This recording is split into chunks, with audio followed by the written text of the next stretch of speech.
Good afternoon, everyone. My name is Maurice Stewart, and I am the Director of Alumni Engagement, Inclusive Excellence here at the UC Alumni Association. And I want to welcome you all to our webinar.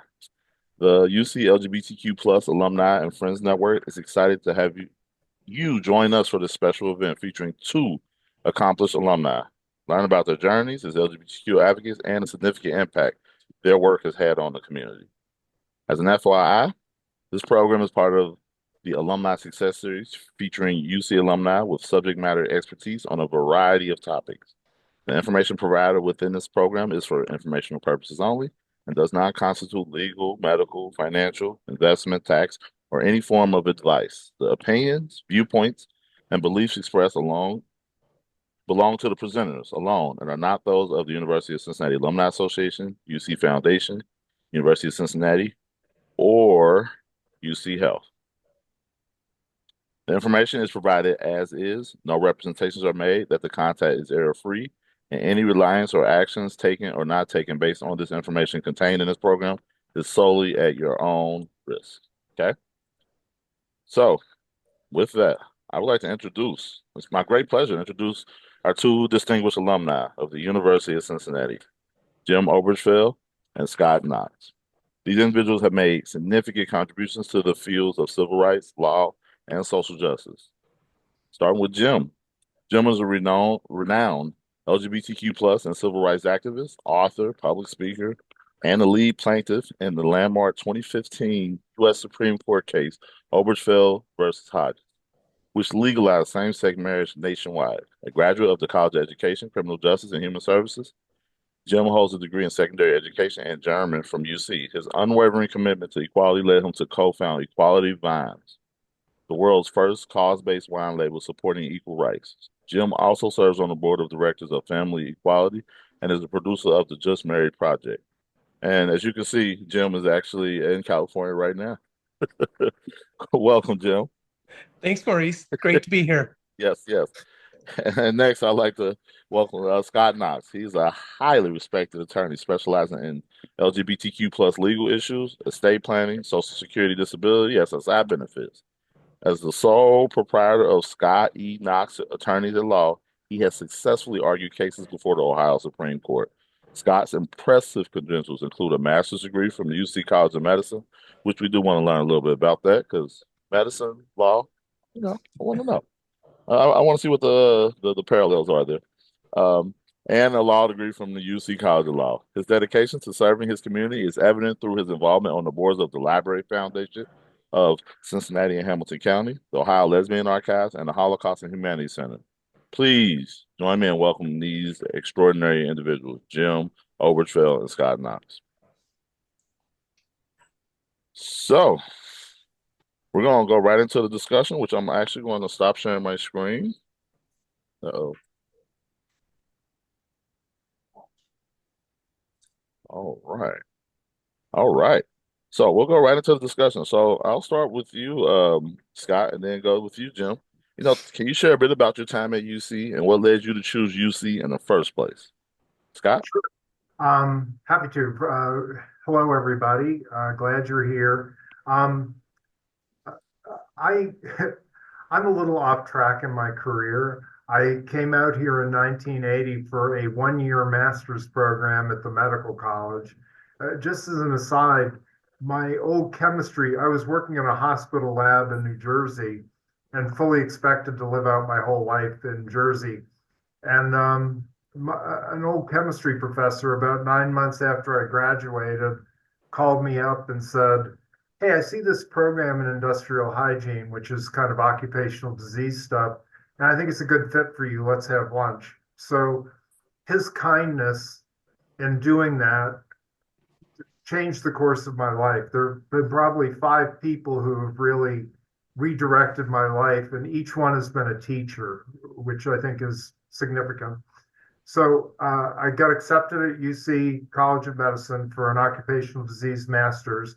When I got out here, they changed it from a one-year program to a two-year program, and I thought, okay, I guess I didn't have any plans for 81. I'll move that lunch.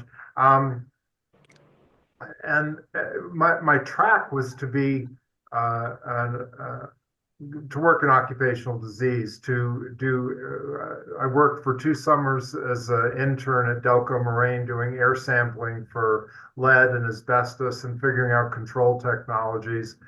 And to make a long story short, I quickly realized that to get a job in industry, they didn't really want me doing worker health stuff directly. They wanted me putting numbers in file cabinets so that they could prove that they were doing the best they could if anyone was injured. And I got to meet Eula Bingham, who was the head of OSHA under Carter and came to be the director of graduate studies at UC graduate school.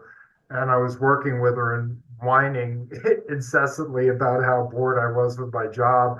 And fortunately, she, another teacher, said, "Did you ever think of going to law school? We could use scientists who were lawyers." And I thought that's a perfect fit. So that's what got me from medicine to law school, and really what got me my first job in a law firm, because they were looking for someone who could really handle their asbestos litigation. They represent a lot of union workers who worked with asbestos, and this is back in the early 80s, and they wanted to sue the asbestos companies, and they needed someone that could spell mesothelioma, and I could do that. After 2 years in the medical college, I could do that. So I really worked there doing union side labor law, but primarily in later years there doing asbestos litigation, suing asbestos companies for workers that had lung cancer or asbestosis or mesothelioma. So that was kind of my path through UC, and I feel very, very fortunate to have gone to UC both for law school and for medical college. Great professors who were interested individually in me and not just running through the drill to teach their class, but really cared about the students and had time to work with each of us individually. So a lot of what set me up and prepared me to do what I've done in my career has been the fact that I went to UC. Still keep in touch with several professors. Wow. Well, thank you, Scott. Thank you for Sure. taking the time to share it. Now I understand that linkage. So thank you. Jim. So I decided to attend UC because of those wonderful exams you take in high school, giving you an idea of what career or what major to study. And all of those tests kept saying, "Jim, go into engineering, go into engineering." So I started looking at engineering schools, and UC was the perfect choice for me. I grew up in Ohio, Northern Ohio, right on Lake Erie, and I did not want to go to Ohio State like 70% of my class did. And I looked at a few other schools, but UC's program really was what drew me to move to Cincinnati. So I moved to Cincinnati and started engineering school. And about a year and a quarter later, I realized this is not for me. I have really no interest in being an engineer or living my life this way. So I found myself thinking, well, what could I do instead? And I thought, well, what did I like in high school? And I thought, well, I loved German. What could I do with German? I could teach. That was all the thought that went into it. So I moved to the College of Education and focused on in German. And at that point, I had fallen in love with UC. I had a great circle of friends. Even though Cincinnati was a horrible city for the queer community in 1984, 1985, I still felt connected to Cincinnati and I wanted to stay. So I stayed rather than moving to a different school. And it was the right decision for me, since UC really just gave me a lot of opportunities that I had never had before. I had great friends. I excelled in German, got my education degree, and I also spent a lot of my time in my years at UC singing with the men's chorus at CCM. And I really look back to those things, performing with the men's chorus, as well as everything I'd done in high school and other choruses, but performing, but then also everything that goes into being a teacher. A lot of those skills, I look back having, gone to the Supreme Court and having done all of these interviews and being on stage to speak, I realized a lot of the skills that have made me successful at that came about because of my choice to study education and my continued experience performing with the men's chorus. So that's what I did. And then I became a high school German teacher. And about 2 years of that, realized not what I want to do with my life. And then I went to graduate school, but I went to higher education and student affairs up at Bowling Green. So, but UC was the perfect place for me to go. I just fell in love with the city, formed lifelong friends, and had a great experience. I had the opportunity to participate in an exchange program the German department had, and I lived in Germany for half a year. I lived with a family, studied at the university, worked at a bookstore, and that program also gave me the opportunity, an experience that I thought was my one major touch with history. I was in Berlin the night they tore down the Berlin Wall. So if it weren't for UC and deciding to study German, I would have never had that experience. And then turns out that wasn't my only brush with history. Yeah, yeah. Speaking of, you also met John here at UC, right? So Well, how did kind of, yeah. yeah, I mean in Cincinnati, I should say, right? So Jim, people you've done a lot, and if you could tell us, how did you and John's experience as a same-sex couple shape your decision to challenge Ohio's ban on same-sex marriage? Well, let me also say today should be John's 59th birthday. So Oh, happy I birthday, love that John. I love that I'm doing Wow. this on his birthday. Wow. And to your point, Maurice, John was also a graduate of the University of Cincinnati, Hmm. but we never met when we were at UC. Hmm. We met when I was in graduate school back in Cincinnati for a weekend through a mutual friend. And we Hmm. met at Uncle Woody's Uncle for the Woody's, first yeah. the first time we met, the second time we met, and then the third time we met, we became a couple. And, for us living in Cincinnati and forming our relationship in that city, again, it was well known as the worst place for the queer community in the United States. And it was challenging. There were a lot of bad things happening in Cincinnati for our community. But John and I surrounded ourselves with family and friends who loved us, who treated us as real human beings, unlike a lot of people in Cincinnati. And they considered us like a married couple. And that was how John and I felt. And yeah, we could have left. People asked us, well, why have you stayed in Cincinnati? And again, we had found enough to love about the city.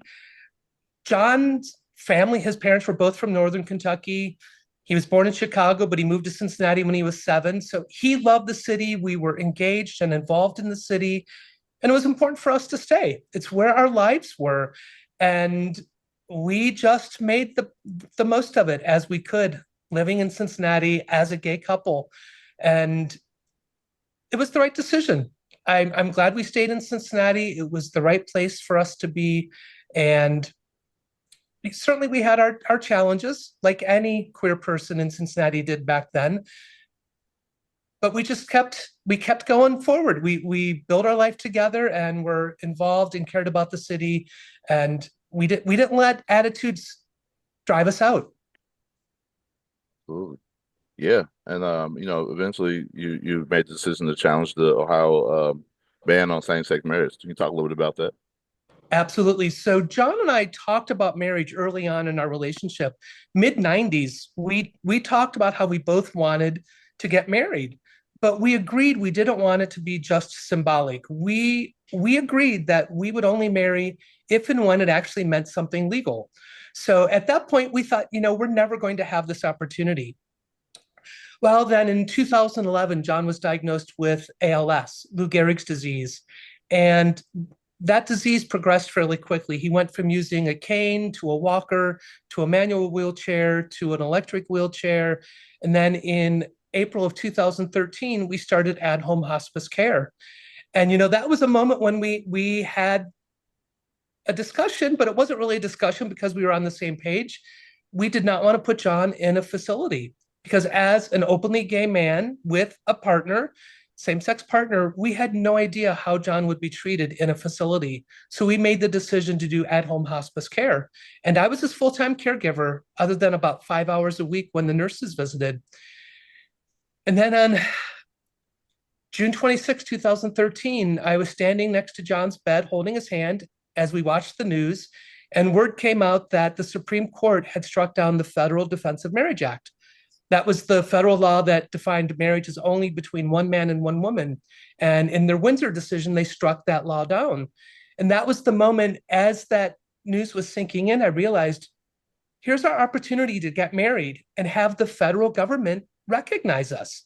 We knew Ohio wouldn't, because Ohio still had that state level Defense of Marriage Act. So I proposed, John said yes. And then we couldn't get married in Ohio. So I had to figure out where to take a dying man with no physical abilities. I mean, John could move his right hand a bit and he could speak a sentence or two at a time. That was it. Otherwise, he had no abilities. So we ended up chartering a medical jet and flew to Baltimore Washington International Airport, where we got married on the tarmac inside that airplane. And we flew home back to Cincinnati.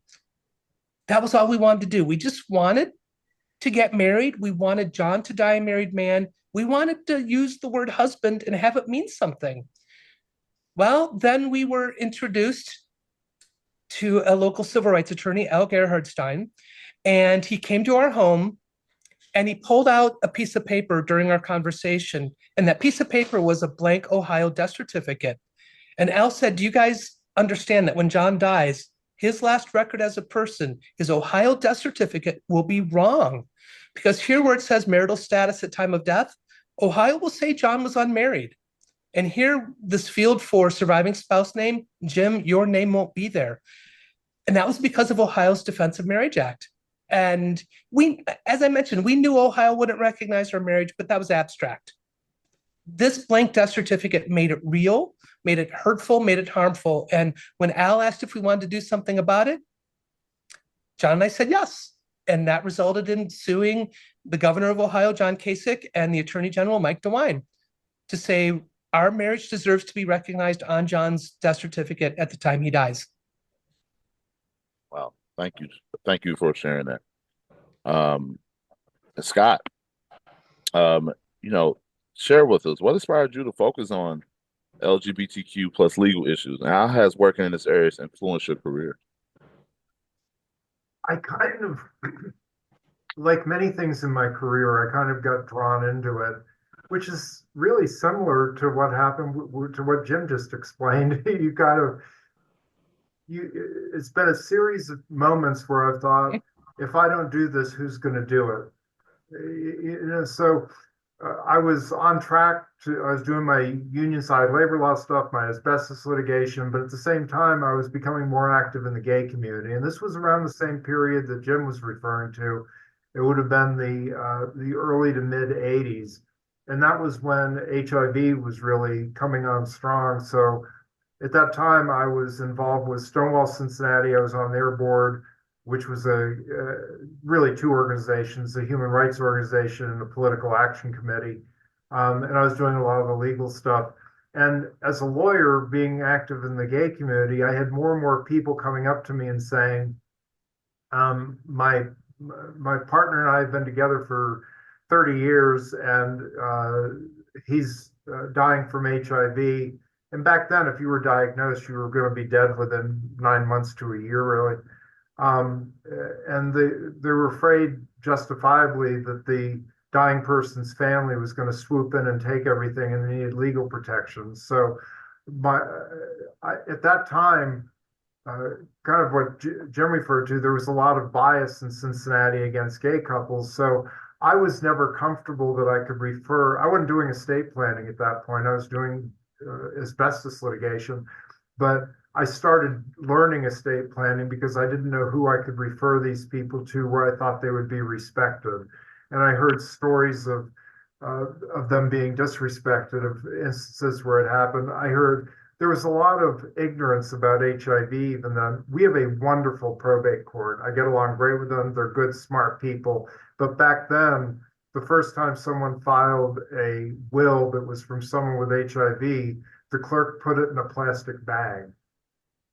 So there was so much ignorance about HIV that I felt like I had to step into that space because I didn't know who would do it.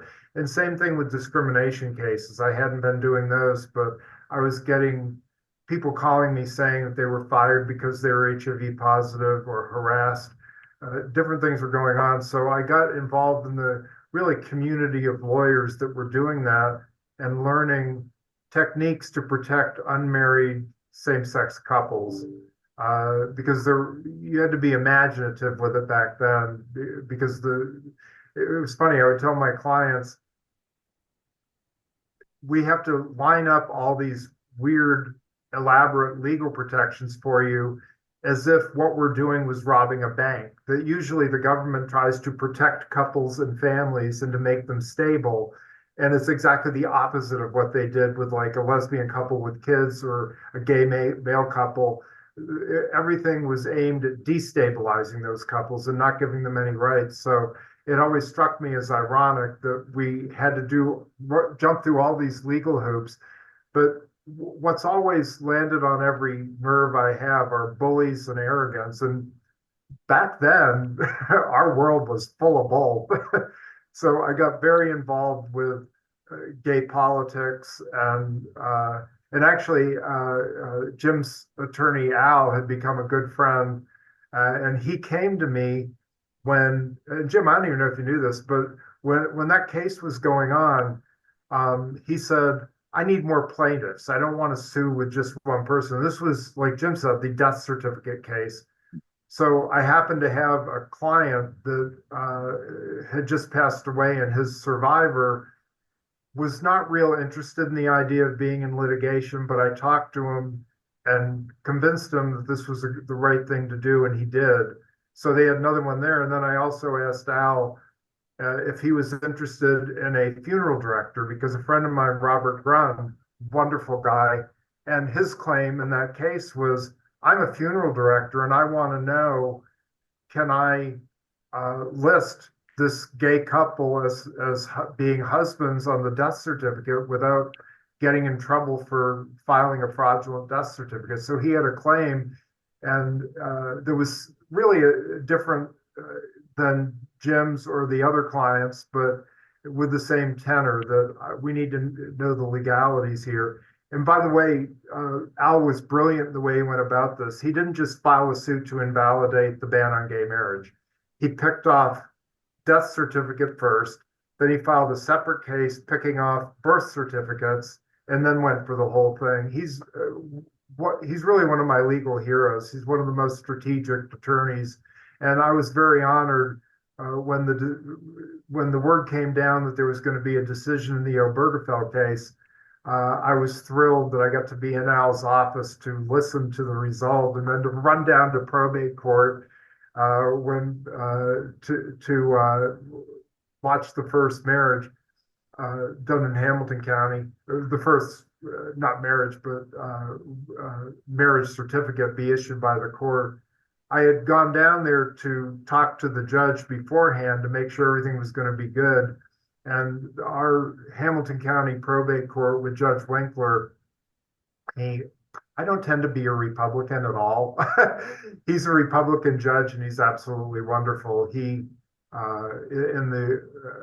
When it became obvious that gay marriage was going to happen, I met with him and said, how is this going to go? Do you think you're going to have any problems with staff? And he immediately said, no problems. I said, how do you know that? And he said, I met with them and said, I understand some people may have moral qualms about this. And if you feel you can't comfortably do this, tell me, and I will put you at a desk where you never deal with the public again. He said, when people come down here for a marriage certificate, it's a joyous day.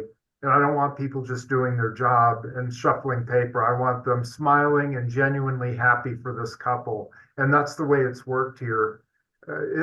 It's interesting to me that it doesn't have to be a Republican Democrat thing.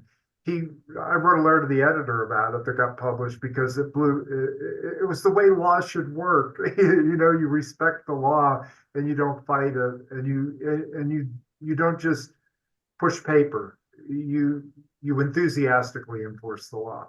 So anyway, so that was kind of how I got involved in LGBTQ stuff. I've had two cases before the Ohio Supreme Court for a name change many years ago, where a lesbian couple in Butler County wanted to change their last name because they were raising kids together and they wanted a family name, which is a perfectly great reason for doing a name change to protect your family. And a judge in Butler County turned it down based on, I'm not making this up, divine edict. God's law said they couldn't have the same last name. So I appealed that up to the Ohio Supreme Court and won. And right after it, there was a case of a transgender person who was born with the name Richard and wanted the name Susan. Who cares? The court's uh, duty there was write it down. The court's duty wasn't to fight it, but they fought that too, and I had to appeal it up where she originally was denied the name change, which is just abusive. But we won at the Supreme Court. Those are, I've had a lot of cases that are extremely important to me, but those were especially important because I did them for free because they made me so mad. And it felt good to stand up to the bully and say, oh, honey, you think this is over, don't you? No, this isn't over. We're just starting. There you go. Hey, Maurice, can I just add something there, Scott? Absolutely. When you talked about that judge saying it was God's edict and using that as a justification, it made me think of one of the things that I heard in the Supreme Court that still makes me shake my head. So when the cases from Ohio, Kentucky, Tennessee, and Michigan, all the cases in Obergefell v. Hodges went to the Supreme Court, the U.S. Supreme Court, during oral arguments, the attorney for the state attorneys general for those four states argued in the Supreme Court, and I am not making this up, they argued that if states allowed same-sex couples to get married, opposite-sex couples would stop getting married. Even more inexplicably and ridiculously, they argued in the Supreme Court of the United States that if these states allowed same-sex couples to get married, opposite-sex couples would stop having children. Isn't that incredible? I still shake my head that was an argument these states used in the highest court in the land. Well, honey, I'd like to have a young'un, but Jim and John are married, so I guess we can't. Right. Well, I've always joked if our marriage or any same-sex marriage caused an opposite-sex couple not to get married or to not have children, then that means one of those people in that opposite-sex couple is lying. Has nothing to do with us. Right. Yeah. No, thanks for bringing that. And, you talk about some of the challenges, are there any other challenges along the way? And then were there some that felt significant that you want to share, Jim? When we filed the case, the biggest challenge, of course, was we filed the case we got married on a Thursday. 8 days later, we filed the case in federal district court. 11 days after we got married, I was in federal court for the hearing on the case. And that same day, federal judge Timothy Black ruled in our favor. And John died 3 months later to the day. So up front, the biggest challenge was, here we are deciding to sue the state of Ohio so that our marriage can exist in the last months of John's life. So that was a challenge. And oftentimes people say, Jim, how did you do that? Or why did you choose to do that? And honestly, it was a really easy decision because I tell people, John and I had a simple yes or no question. Were we willing to fight for each other? Were we willing to fight for our marriage to exist, for our right to exist? And that was a really easy question to answer yes. And I wanted John to die a married man. I wanted him to die knowing that he was married and that I, as his surviving spouse, as his widower, would still be able to say he was my husband and have it mean something. So there was that challenge up front. And then after John died, then it was the challenge of how do I deal with life now without John? And at that point, there wasn't much happening in our case because um, after John died, that's when Ohio appealed. But it took almost a year for the case to get to the Sixth Circuit Court of Appeals for oral arguments. So that time it was me just figuring out what's my life going to be like. So I honestly ran away. I traveled. I was barely home. I just traveled and got away because I didn't know what my life was going to be like. Then going to the Sixth Circuit Court of Appeals, it was a 3-judge panel, and in a 2-to-1 ruling, that court ruled against us. And I still remember in their decision saying, John, Jim, the other 30 plus plaintiffs in this case, you lose, the states win. They said in their decision in a 2-to-1 ruling that we were wasting their time, that we did not belong in a court of law fighting for our marriages to exist. We belonged in the court of public opinion. For me, I always thought the courts were where you went to make sure your rights were not being abridged. So that made me angry, but that was also the low point because, okay, we lost. But the silver lining was maybe now the Supreme Court will accept this case. So when Al asked me, Jim, do you want to keep fighting? My answer was an immediate, of course. Because honestly, the way I felt, if I didn't keep fighting, if I didn't appeal to the Supreme Court, then I wasn't living up to my promises to John. I promised to love, honor, and protect him. I was going to live up to those promises no matter what. So it was an immediate yes.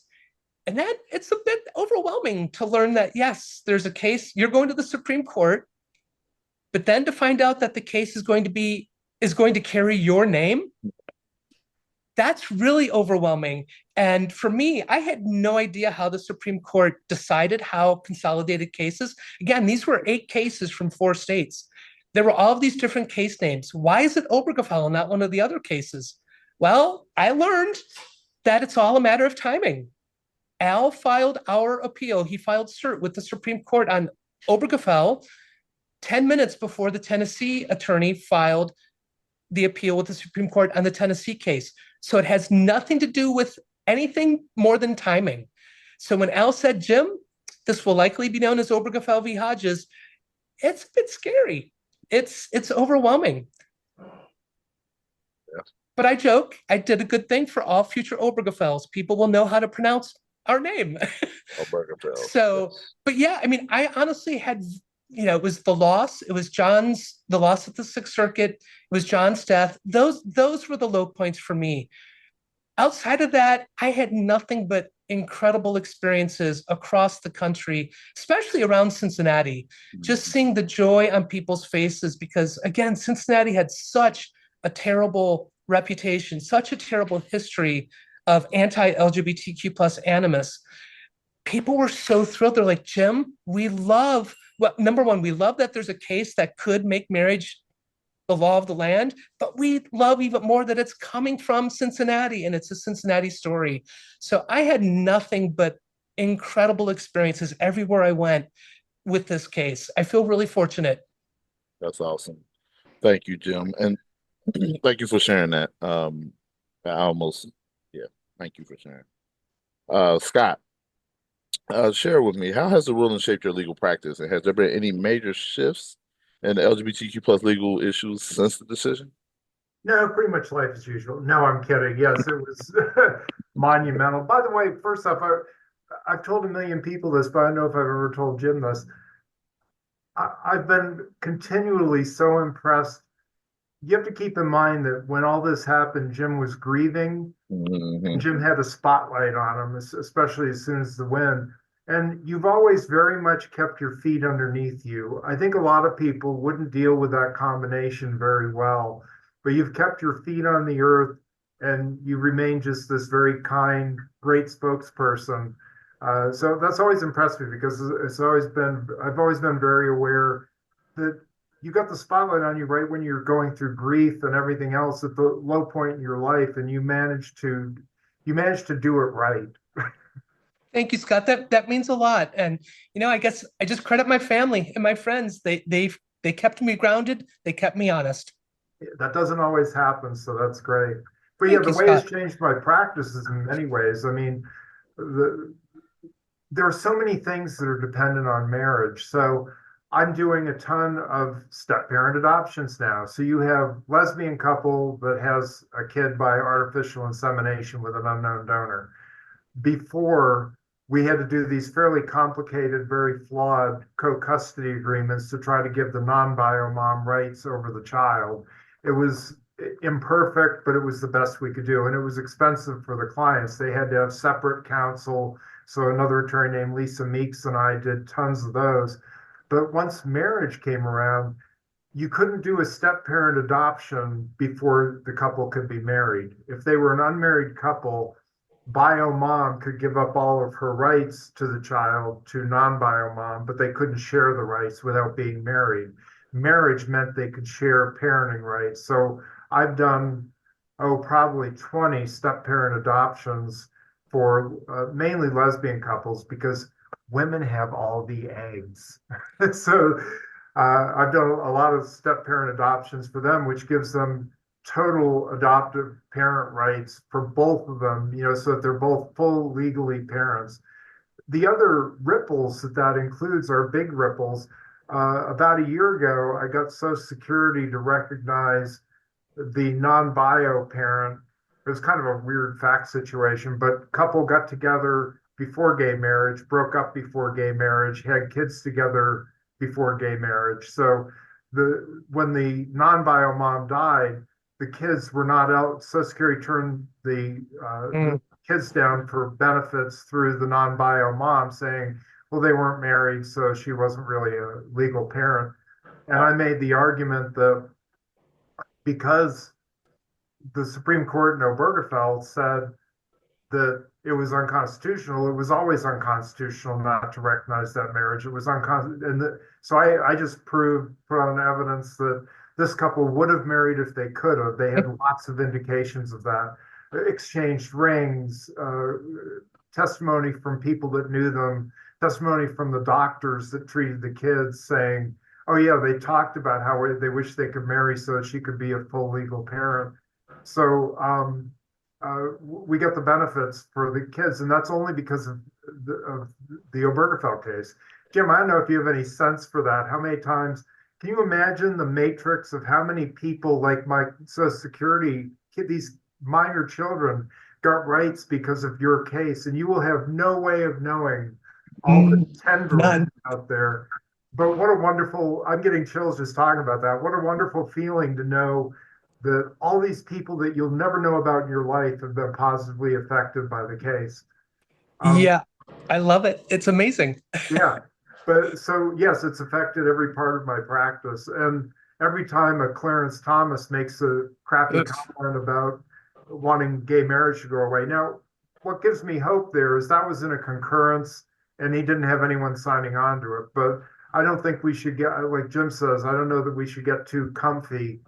I see it more that rights will be whittled away with religious exceptions and things like that. Overturning is always out there in the possibilities. You're right. When we see a woman's right to choose overturned after so many years, nothing's safe. It seems like it would be a mess to overturn gay marriage retroactively because you have all these things that have happened because of the marriage, the adoptions, those Social Security benefits, benefits going to surviving spouses. You can't undo all that. So if it ever happened, I think it would be prospective, and even that would be pretty messy, but not impossible. So how I find it affects my practice is since the Obergefell case, if you're married in Ohio, the law was always that if you're a married couple in Ohio and you have a kid, that the father's name gets put on the birth certificate, subject to being taken back off if genetic testing showed he wasn't the father, but you automatically go on if you're married. That after gay marriage became legal, that meant that if you're married to the same, if it's two women married and one of them has a baby, the other parent gets put on the birth certificate as a parent without any proof of her being the other parent. it's up in the air legally what would disqualify her because genetic testing will always show that the non-bio mom is not genetically the mom. So there's never been a case saying what would overcome that presumption because the non-bio spouse is on the birth certificate because of a presumption that she's the other parent. So when I tell clients that come to me about a step parent adoption, I tell them you're already both on the birth certificate, and there's a 95 or more percent chance that will always be good enough. So Security will accept it. If you had a wrongful death case or something where you had to prove the relationship between the non-bio mom and the kids, that should be accepted. But if you want to be 100% sure, you have to do the adoption. So it basically means they have to jump through hoops that a straight married couple would never have to jump through still, because no straight couple where the dad was the father would ever bother doing a step parent adoption because they're solid on the birth certificate. It's less solid with the same sex couples. And I've never had one that said 99% sure is good enough. These are their kids and they want 100%. So I do a lot of those. It's kind of happy law. The magistrates like it. You have two wonderful people who are both stepping up and saying we want to be the most protective legal parents we can, instead of the court's usual situation where they're trying to figure out which of these people will do the least damage to these children. So I love doing step parent adoption cases. It's purely happy law. Trying to think of any other ways it's changed. I don't need to be as imaginative in my practice as I used to because we had to figure out all sorts of elaborate ways to protect unmarried couples. And so most of those protections now come through marriage. So Jim, you've made my practice a little bit less interesting. Happy to help. So no, thank you, Scott. And Jim, even with the victory in the Obergefell case, what challenges, and we were talking about it now a little bit, but what challenges do you think the LGBTQ plus community is still facing today? Oh, there are so many. And I'll even just start with marriage. The name Kim Davis probably comes to mind. She was the Rowan County, Kentucky clerk of courts who refused to issue marriage licenses to same-sex couples after Obergefell. And she lost. She lost again. She was fined, and she's now appealed the fines that have been levied against her. She's appealed those to the Sixth Circuit Court of Appeals, which is where our case went, which is where we lost. And she has asked that court to overturn Obergefell. So there are things like that. Kim Davis is trying her damnedest to bring down marriage equality. We still have states, in the following marriage equality, there were states that were trying to find more creative ways to deny marriage equality in their states. One state even wanted to do away with marriage completely and make it all just contracts. So that's all still an issue. And, Clarence Thomas has said, let's overturn it. Let's overturn marriage. Justice Alito has said, let's overturn marriage. So marriage is at risk. But outside of marriage, there's all of the harmful, hateful attacks towards our trans community. Don't say gay and trans laws, bans on gender affirming care, bans on trans kids playing sports with their kids. In the state of Ohio, that law was prompted by one trans girl who wanted to play school sports with her friends, one kid. So trans rights are clearly under attack across the country. There are just so many challenges still in the queer community that we have to keep fighting. We can't just say, oh, we're done, we've made it. After Obergefell, there was a state level equality organization. I think it was a Empire Equality in New York. They said, well, we have marriage, we're done. They disbanded. Well, clearly that was the wrong decision because LGBTQ plus rights aren't guaranteed anywhere. So we're facing lots of challenges, and that's just going to continue. So I'm probably forgetting things. My brain is a little fried at the moment, but there are so many attacks on our community, that we have to keep fighting, and we have to do it as a community. I like to say I didn't go to the Supreme Court just for white cis gay men like me to be able to get married. I went to the Supreme Court so that every member of the queer community could get married and have their marriage recognized. We have got to work together. Right. There's no place for misogyny, for racism, for transphobia. There's no space, no room for that in the queer community. And we also have to realize that our community includes every other marginalized community that's out there. And we have got to fight for every other marginalized community, because equality for one is pointless without equality for all. So I think that as well is a challenge we face. And it's a challenge that we're doing to ourselves, where we let internal divisions harm our own community, and we let those same types of attitudes harm other marginalized communities. So honestly, I think that's one of the biggest challenges, and we need to do better as a queer community. And let's not forget voting. Voting's being undermined all across the country. So that's a way for opponents of equality and opponents of marginalized communities to make sure that we can't vote and that our voice isn't heard in government. Thank you so much, Jim. Scott, I'll ask you the same question. What are some of the challenges you think the LGBTQ community is facing today? Well, Jim's certainly right that a big part of it is political. That if you look at the details in Project 2025, it's extremely anti-gay and extremely trans. And even without overturning Obergefell, it would remove language from any government document that's at all supportive or recognizing about LGBTQ people existing at all. It's very much a part of writing us out of history. Actually, it's one of the reasons why I'm on the board of Ohio Lesbian Archives. I am a lesbian, but beyond that, the groups that keep the documentation of our history, I think, are critical, and that's why I joined their board, is because of all the "don't say gay" business.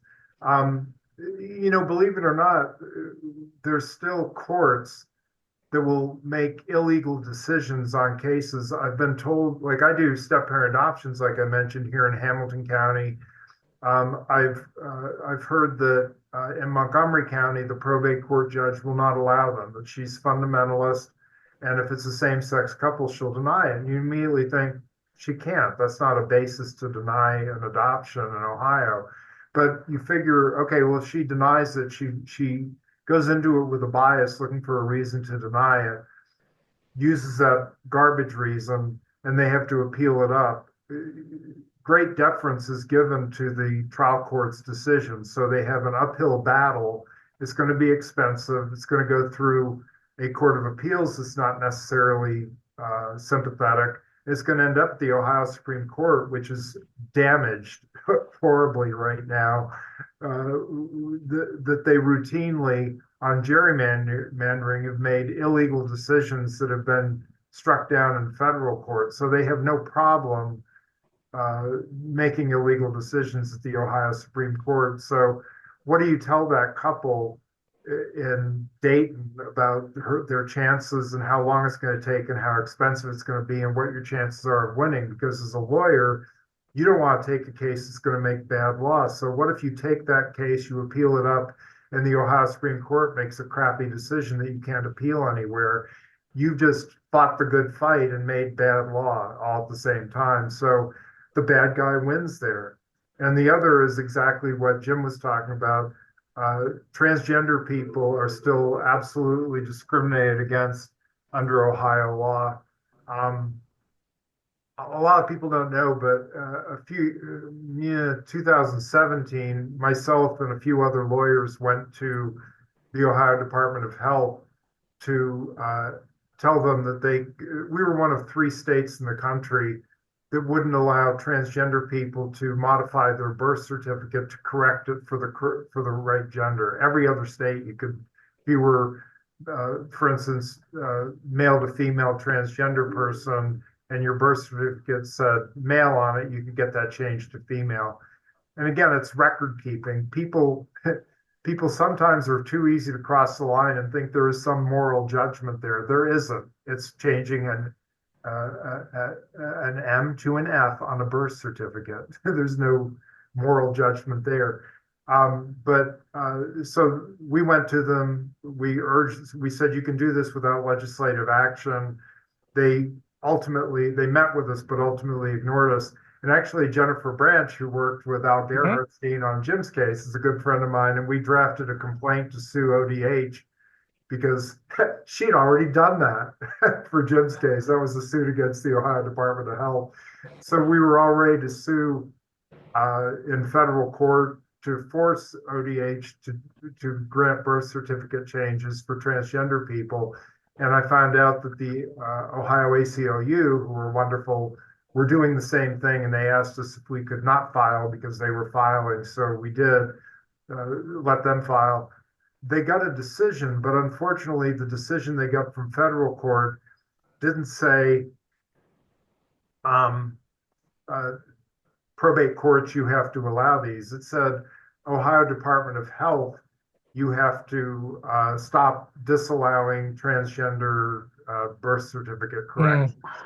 So a few probate courts in Ohio are saying you have to go through probate court to get it changed. Hamilton County is great. I do it without a hearing all the time.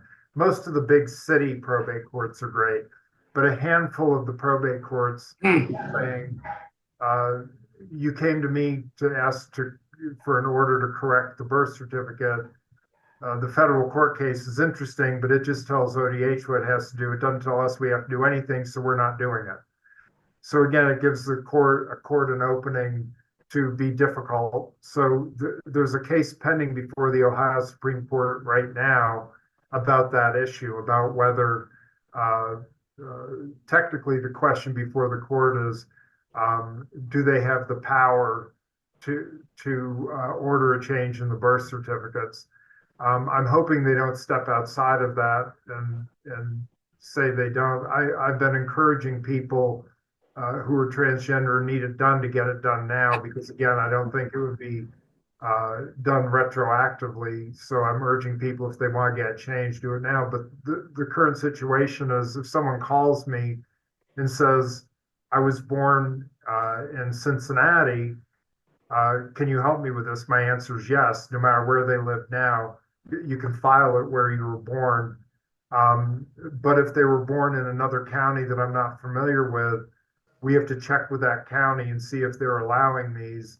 And if they are, then I'll help them do it long distance. But if they aren't, then we just have to wait until we see what the Ohio Supreme Court does. So that's still a big issue. And obviously, what Jim referred to also, the anti-trans child legislation is mortifying, where the legislature, supposedly small government Republicans, has said that parents can't, in concert with the child's doctor, determine what medications that child needs for their transgender treatment. That's illegal now. You can't, a doctor in Ohio cannot legally start treating a trans kid with medication. They always make it sound like it's about surgery. No minor is getting transgender surgery. It just doesn't happen. But they get medication, puberty blockers, things like that. That is now disallowed in Ohio. They can't do that here, which is crazy.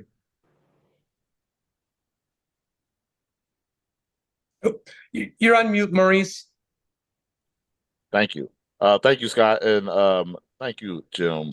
Thank you so much for your time here. And what I'm going to do is I'm going to actually, excuse me, open it up to any audience member that might have any question.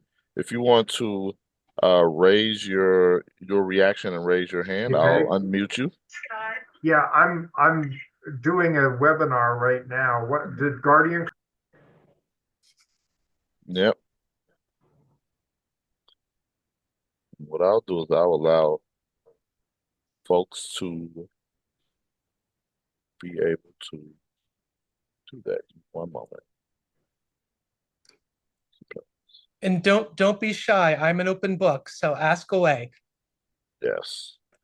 And I'm actually going to I have Chad, who I'm going to ask to unmute. Am I being the one Yep. testing it out? Yep. You're testing it out, Chad. Okay. Well, sounds like it works. We're good here. Oh, what's your question? You gotta give us a question though, Chad. I have to give you a question. Yep. We're doing a little viewing party here in the Yep. LGBTQ Center. So we had about 11 students and faculty and staff here. So Scott and Jim, thanks so much from the UC LGBTQ Center. We love y'all. Let's see. Question here. I think my question for the two of you is, what is your biggest piece of advice for folks going into this upcoming election season? Well, number one, make sure you're still registered. It's too late to register at this point, but make sure your registration, hopefully you've done that. Vote. Make sure you talk to people about the importance of voting.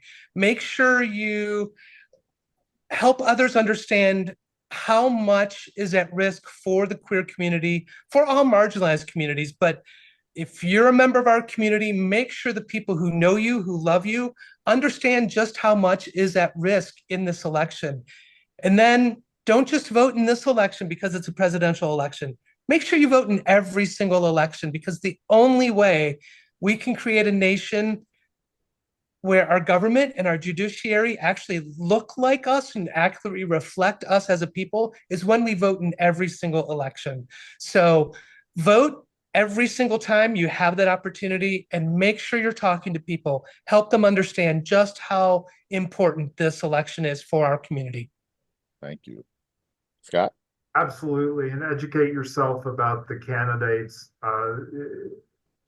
I think especially there's always a lot of drop off before the judicial races, and you need to educate yourself about the three Ohio Supreme Court justices that are Democrats that are running, who are great on gay issues, as opposed to the others who are not. And same thing, the common police court judges control a lot of what happens in our lives in municipal court, and they go on to other positions. So it's important to get good people there. In Ohio, common police court judges will not have a D or an R after their name.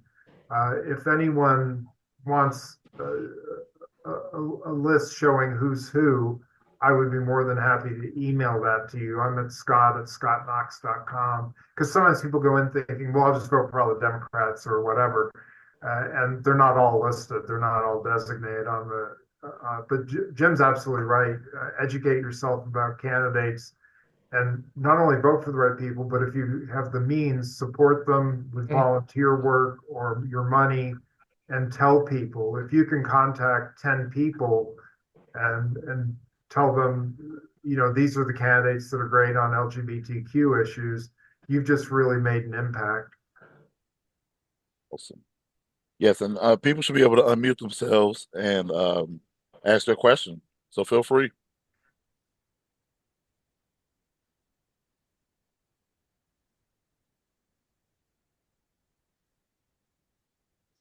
Well, and while we wait for any questions, let me also just say something for anyone who's thinks, Jim, what's like something you've learned during this experience?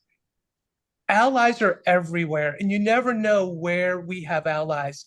And I say that because I love to tell people, Rick Hodges, Obergefell v. Hodges, he was the head of the Ohio Department of Health. They're responsible for death certificates, for birth certificates. Even though we initially sued the governor and the attorney general, they didn't want their names on it. So they said, put the head of the Ohio Department of Health on it. Well, Rick Hodges and I are friends. Rick Hodges was on our side from the moment he was appointed to that role. And he never once spoke to the media. He was never in the courtroom. He was on our side. And in fact, he tells me that when the first day on the job, sitting at his desk, someone came in and said, "Oh, Rick, by the way, you're being sued by this guy named Obergefell." And Rick's response was, well, who the hell is he and what did I do to him? And they said, well, it's the marriage equality case. And Rick's response was, oh, no, you tell him we're joking. Their marriage is good. But he had to do it because he was an appointed official. But all he did throughout that course was make sure the entire Ohio Department of Health was ready to go when Ohio lost, because he fully expected Ohio to lose. So allies are everywhere, and you'll be surprised where you might find an ally. Thank you. You're absolutely right. If anyone wants some good reading sometime, Jim, I'm sure you've done this. The dissent in the Sixth Circuit decision by Judge Daughtry is so powerful that I was screaming at the page when I was reading it. Just one brief part of it said that the majority, remember that's the case where the majority said that Jim and his ilk should be out trying to change the public's mind instead of litigating this in court and overturn the district court decision. She said that the majority was treating these people like they were a band of roving activists who inadvisedly showed up in a courtroom instead of people with actual legal issues to be resolved. She wrote a really powerful dissent, and it must feel good to her that she was right, but very powerful dissent. Yep. I always recommend, especially when I'm in front of a legal audience, I always recommend that they read her dissent because it is blistering. Oh, it absolutely is, and smart. Yes. Oh, super, super, super. Anyone else? I have a quick question, if you guys can hear me. Hi, Yes. Christina. So, I am a current faculty member here at UC, former alum though. So thank you guys for being here in that capacity. But as a millennial lesbian, I also appreciate both of your fights for my rights and the rights of a lot of my friends. My question is, do you have any advice or suggestions for younger queer people, especially some of those who may not fully remember even a time before marriage equality, and kind of what advice you would give to a younger queer person nowadays? Learn our community's history. I mean, I will say we haven't been great about that long term, about saving, sharing, protecting our history, but do what you can to learn about what life was like. Learn about the people who put everything on the line, including their very lives, to fight for change, to help create a world where current day people, I love the fact that people are growing up now in a world where marriage is just part of the possibility. It's part of their life. It can happen. And I love that. That's what every activist wants. We want to create a better world for the people who come after us. But it takes a little bit of effort to understand where we were, where we've come from. So try to learn as much history as you can. Talk to people who are older than you to understand what their experiences were like. And just know that with any progress in our nation, what we enjoy right now was not what we enjoyed 10, 20, 50, 100 years ago. So that does take some curiosity and some effort to understand that. So that's my biggest thing. Just try to learn our history as much as you can and talk to people. I think that's one of the best ways to learn firsthand what life was like for people, for older generations. Yeah, and Jim, could you do I know there's one of your identities is an author. So can you do a quick plug, for your Well, sure. So I co-authored the book Love Wins, and it's John's and my story. It's stories about other plaintiffs in the case. It's stories about attorneys in the case, judges in the case. So it's the fight for marriage equality, but really, the heart of it is John's and my story, back to childhood. So Love Wins. In the introduction, Maurice mentioned the Just Married Project, which is it's a documentary series, podcast series, and coffee table book. I'm a producer on that. The coffee table book is called Love. The the Stories of Marriage Equality. I'm blanking on the subtitle, but it comes out in May of next year. And that book covers 7 decades, more than 70 years of individuals, of couples, primarily queer people, but also some attorneys. And it's about the people who helped move marriage equality forward in our nation, both legally and culturally, socially. So there's that. That's another option. There's a book called LGBTQ plus Cincinnati, and I wrote the introduction to that. That gives you an eye into what life was like for queer people in Cincinnati over the past many decades. So there are certainly books that are out there. And Maurice, thank you for the opportunity to plug my own. Absolutely, absolutely, absolutely. You And have the other, just a thought on that. The other thing is information runs both ways. And the Ohio Lesbian Archives, we have a project where we're recording the thoughts of people in the queer community, and having the viewpoint of someone who's younger would be very valuable, because we tend to be a little older that are involved in the Ohio Lesbian Archives, and you're welcome to come there, obviously, to talk to people and to find out more about the history. But you could certainly connect up with one of our board members who works at the public library too, and she's been doing recordings of people and their experience in the LGBTQ plus community. And I would bet that most of those so far have been older people, and we could use the insight of younger people who have a whole different experience than anything we have. oh, thank you, Scott. Thank you, Scott. And I just want to, thank you both for, joining us this afternoon to just have this conversation and discuss, being UC alum and also the fight for LGBTQ plus rights. So with that, we got a couple more minutes. I just want, I see a message in here from Jen Doherty, and I'll just read it. Jim, I remember going to the Pride the summer your case changed my life. And I've never felt more validation or community in my life. I don't have a question, but my wife of 15 years and our 2 kids appreciate your journey. And Scott, you did our wills and all the other documents years before we could legally marry. Thank you to both of you being such an impressive alumni, amazing champions, and for your courage and conviction. So much respect and gratitude for you both. And I got the opportunity to meet Jen at the Beach Acres breakfast. So great meeting you, Jen, and hearing your story as well. What a kind message, yeah. Thanks so much, Jen. Mhm. Yeah, perfect, perfect.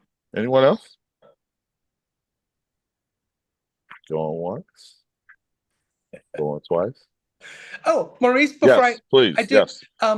I will be in Cincinnati on October 26th at Joseph Beth. My friend Nico Lang has a new book that just came out called American Teenager. Super. He spent 1 or 2 years traveling the country talking with trans teenagers and their families. So this book is about that. So just throwing that out there because I'm trying to make sure people are aware of his book. But I'll be doing a book event with him on the 26th at Joseph Beth. We'll be in conversation about his book. So come to Joseph Beth if you're free on the 26th. Do you have a link or anything about it, or Oh, I do, but I'm not going to I be. can send it. Yeah, I can Yeah, send it out. But yeah, you can go to Joseph Beth's website and go to events, and you'll find it right there. super, super, super. All right. Any last parting thoughts? We got 5 minutes. I'm gonna start with you, Scott. Yeah, thanks for doing this. I think I think it's important for us to remember our history, not only so we know how we got here, but so that we know what might fall apart in the future. Yes, absolutely. Absolutely. And, I think one of my biggest learning or biggest realization over the course of this experience has been that, when we're kids, we're often told one person, a small group of people can change the world. And I think most of us think, oh, that's just a saying. That isn't true.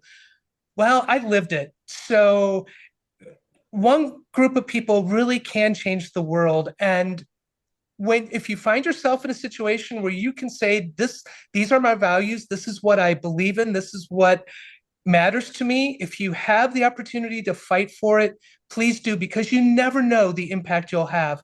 And I'll just end with this. I spoke at the University of Tennessee almost 2 years ago. And when I finished, a young woman came up. Sorry, there are a lot of flies in my tasting room at the moment.